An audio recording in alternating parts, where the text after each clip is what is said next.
दोस्तों, एक लड़का होता है जिसका नाम है योगेश। तो वो लड़का घर से निकला तो वह कानपुर किसी कंपनी में जॉब के लिए घर से निकला। तो जब वो स्टेशन पर पहुंच जाता है तो वहां देखता है कि स्टेशन पर ट्रेन कुछ लेट होने वाली थी। अपने गंतव्य टाइम से कुछ लेट आ रही थी ट्रेन।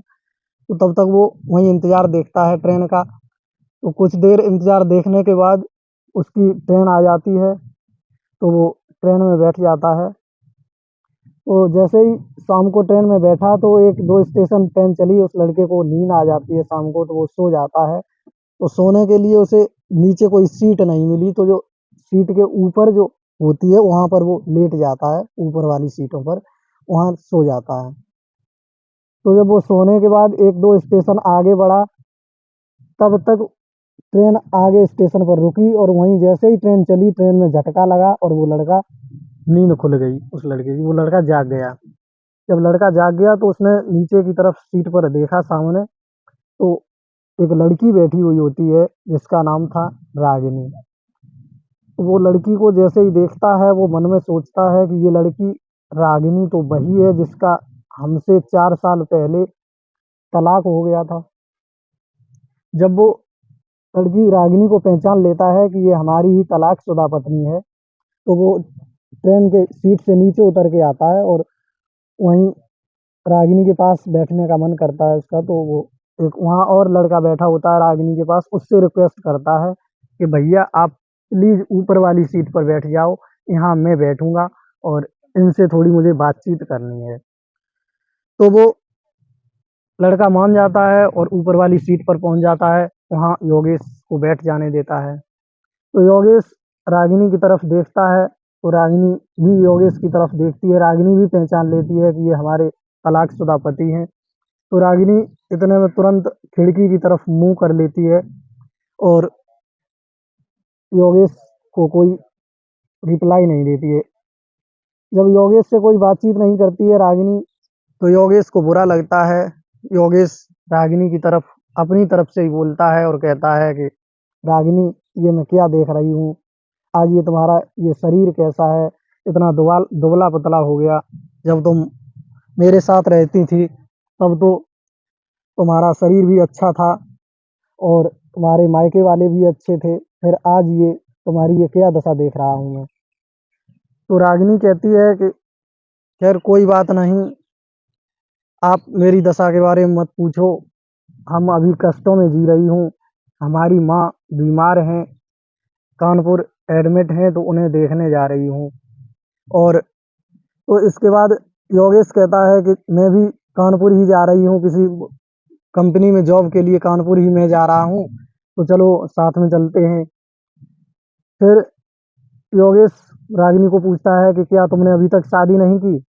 तो रागिनी बताती है कि अभी तक शादी नहीं की मैंने। फिर रागिनी भी योगेश को पूछती है कि आपने भी नहीं की। तो योगेश भी कहता है कि अभी तो शादी का कोई प्लान नहीं बनाया, अब तो जॉब मिल जाएगी किसी किसी कंपनी में, उसके बाद ही शादी का प्लान बनाएंगे, शादी करेंगे। तो रागिनी और योगेश दोनों के बीच में वार्तालाप होता है। तब तक थोड़ी देर बाद उसी ट्रेन के बोगी में कुल्फी बेचने वाला आ जाता है। तो योगेश कहता है रागिनी, कुल्फी खा लो। तो कुल्फी को देख करके रागिनी मना कर देती है और कहती है कि नहीं, मैं नहीं खाऊंगी। तो योगेश कहता है क्यों, कुल्फी तो तुम्हारी पहले से ही फेवरेट रही है, तो इसे तो खाना चाहिए। तो रागिनी कहती है कि कुल्फी तो खा लूंगी लेकिन शर्त हमारी एक होगी। तो योगेश पूछता है क्या शर्त होगी। तो रागिनी कहती है कि हमारी शर्त ये है कि इस कुल्फी के पैसे मैं दूंगी। तो योगेश कहता है ठीक है, आप दे देना हमको, आप कुल्फी ले लो। और दोनों लोग खाते हैं कुल्फी, दोनों लोग खाते हैं। उसके बाद आगे सफर जारी रहता है। तो थोड़ी रात और बढ़ जाती है, खिड़कियों से हवा भी ठंडी चलने लगती है। तो योगेश के पास कुछ ओढ़ने के लिए नहीं था। सभी अन्य जो उस ट्रेन में यात्रीगण थे वो सभी अपने लिए ओढ़ने के लिए लेकर आए थे। तो सभी ने अपना, किसी ने शॉल, किसी ने कम्बल, किसी ने कुछ निकाल के ओढ़ लिया। तो योगेश के पास कुछ ओढ़ने के लिए नहीं था। रागिनी अपना अपने पास एक हल्का सा कंबल लिए थी, उस वो भी अपना बैग से निकाल लेती है और ओढ़ लेती है। तो रागिनी पूछती है योगेश को कि तुम्हारे पास कुछ ओढ़ने के लिए नहीं है? तो योगेश मना कर देता है, कहता है कि हम लेकर नहीं आए। तो रागिनी उसी योगेश से कहती है कि लो इसी में आज सो लो, इसी में कंबल में ओढ़ लो आज यही कंबल। तो वो दोनों लोग वही कंबल ओढ़ लेते हैं और उसी सीट पर एक इधर तरफ से दोनों तरफ से पैर करके उसी कंबल में दोनों लोग लेट जाते हैं। लेकिन नींद कहाँ आती है। योगेश रागिनी से अपने दिल की कुछ कहना चाहता है, रागिनी भी अपने दिल की योगेश से कुछ कहना चाहती है, लेकिन दोनों एक दूसरे से कुछ कह नहीं पाते हैं। तो रागिनी थोड़ी देर बाद कहती है कि योगेश, मैं कल यहाँ पर 9 बजे आपको इसी स्टेशन पर मिलूंगी, हम माँ को देख करके लौट आऊंगी, कल तक तुम हमें यहीं मिलना। तो योगेश भी कहता है कि ठीक है, मैं यहीं मिलूंगा तुमको। अगले जैसे ही वहाँ स्टेशन पर पहुँचते हैं कानपुर, तो रागिनी अपनी माँ के वहाँ चली जाती है माँ को देखने, और योगेश भी अपने गंतव्य स्थान पर कंपनियों में जॉब के लिए इंटरव्यू वगैरह दे करके आता है और लौट आता है।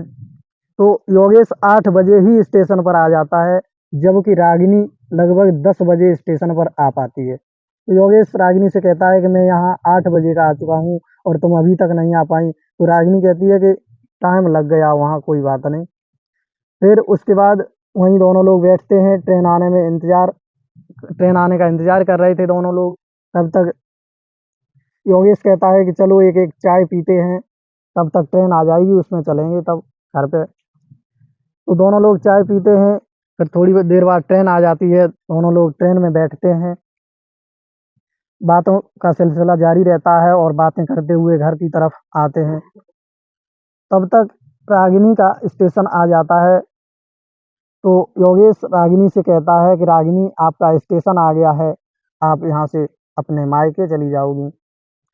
तो रागिनी योगेश की तरफ निगाहें करके रोने लगती है और योगेश के गले लगकर रोने लगती है और योगेश से कहती है कि अब मैं अपनी ससुराल ही चलूंगी, क्योंकि हम अब मायके में जाने की इच्छुक नहीं हूँ।